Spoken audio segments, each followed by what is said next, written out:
TB મુક્ત ભારત અભિયાન હેઠળ દાહોદ જિલ્લાના અંતરિયાળ વિસ્તારોમાં આરોગ્ય વિભાગ દ્વારા આરોગ્ય તપાસ કેમ્પનું આયોજન કરાયું। આ તારીખ 12/5/2026 મંગળવારના રોજ સાંજે 4 કલાક સુધીમાં ટીબી મુક્ત ભારત અભિયાન અંતર્ગત દાહોદ જિલ્લાના તમામ તાલુકાના વિવિધ પ્રાથમિક આરોગ્ય કેન્દ્રમાં 100 દિવસીય સઘન ટીબી નિર્મૂલન ઝુંબેશ હેઠળ વિશેષ આરોગ્ય કેમ્પનું આયોજન કરાયું હતું। અંતરિયાળ અને હાઈ રિસ્ક વિસ્તારોમાં મોબાઈલ ટીબી એક્સરે વાન દ્વારા લોકો સુધી આરોગ્ય સેવાઓ પહોંચાડવામાં આવી રહી હતી।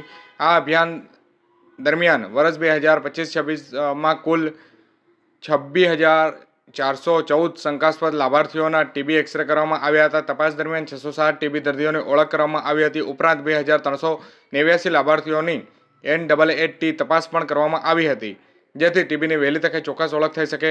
આરોગ્ય કેમ્પમાં ટીબી તપાસ ઉપરાંત વજન, ઊંચાઈ, બ્લડ પ્રેશર, ડાયાબિટીસ સહિતની વિવિધ આરોગ્ય તપાસ સેવાઓ પણ ઉપલબ્ધ કરાવવામાં આવી હતી, જેના કારણે ગ્રામ્ય જનતાને એક જ સ્થળે બહુમુખી આરોગ્ય સેવાઓનો લાભ મળી રહ્યો હતો।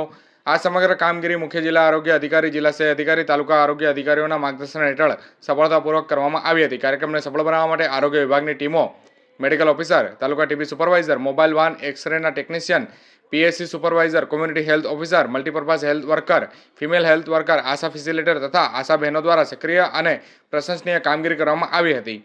આવા આરોગ્ય કાર્યક્રમો દ્વારા ગ્રામ્ય વિસ્તાર અને અંતરિયાળ વિસ્તારોમાં ટીબી જેવી ગંભીર બીમારીઓને વહેલી તકે ઓળખ અને સમયસર સારવાર સુનિશ્ચિત થઈ રહી છે, જે ટીબી મુક્ત ભારતના લક્ષ્યને સિદ્ધ કરવા દિશામાં મહત્વપૂર્ણ પગલું સાબિત થઈ રહ્યું છે।